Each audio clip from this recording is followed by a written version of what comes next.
Looking at our graph, our sales are dropping. Our operational efficiency is much lower than last year. Huh? 1.0 stars? Yeah, people keep complaining about the long wait times. Oh, I have an idea. Why not we let NTU students come up with a solution since they know best? This will be a great learning opportunity for them too.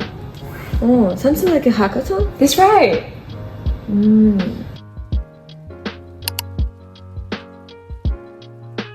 The problem here lies in the long queues and slow checkout experiences that customers face when shopping in Prime. Thus, we hope that NTU students can help us investigate whether self-checkout lanes are effective in reducing customer wait times and identify the variables which are most effective in boosting our operational efficiency and business profitability. Guys! Prime is hosting a competition. Solve their problem and we'll get $5,000.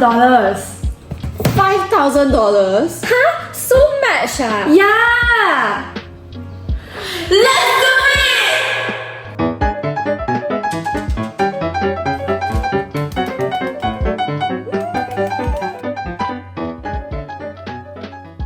To figure this out, we first apply random sampling. So random sampling is the process of obtaining samples from the population. And to obtain samples, we surveyed 100 customers who shopped at Prime Supermarket. And since our sample size is more than or equal to 30, by CLT, the distribution of our sample will become close to a normal distribution. Before we start, we need to make sure that the sample meets the conditions of being independently and identically distributed. Under independence in this case, the time taken for an individual to check out does not tell us any information of another chosen individual's checkout times. Under identically distributed, in this case, our distribution sample of 100 customers follow that of the population distribution. Therefore, it meets the conditions of IID.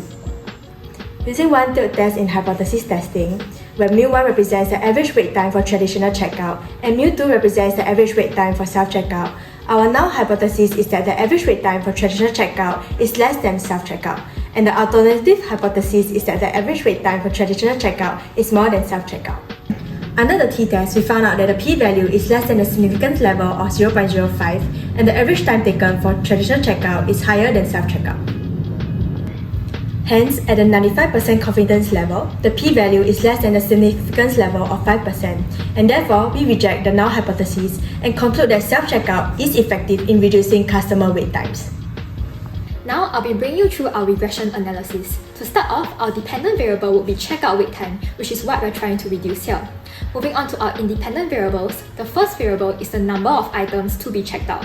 The second variable is payment method, which is categorized into cash and cashless. And the third variable is time of the day, which is categorized into morning, afternoon, and evening in consideration of peak hour crowds. Fourthly, kiosk assistance refers to whether there is a personnel standing beside the kiosk to guide the customers. And lastly, whether the customer is a senior citizen, which may affect their tech savviness or mobility, and in turn affect their checkout time. Moving on, I'll be bringing you through the first part of our code. We excluded the data where checkout method equals to 0, which is the traditional human checkout counters, since we are only interested in analyzing which factors affect kiosk checkout time for this regression model. After testing the skewness for our dependent variable, we realized that the data is slightly left skewed. However, we concluded that log transformation will not be needed since it can only eliminate right skewness. Secondly, since the sample size is more than 30, we can assume normality based on the central limit theorem. Lastly, since we do not intend to analyze the data using percentage increases, log transformation is therefore not needed. Since choice assistance is not a categorical variable, we have to convert it to a factor so R can create dummy variables. In this case, no becomes the base variable by default. With that, when we run the regression model, here are our results.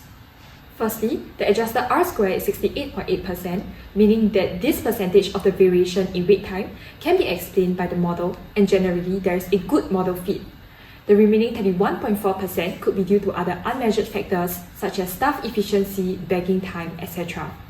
Secondly, we notice that the number of items, payment method, and time of day in evening and choice assistance are statistically significant at 0.1%, and the time of day in morning is statistically significant at 1% level, meaning that they have a meaningful impact on wait time.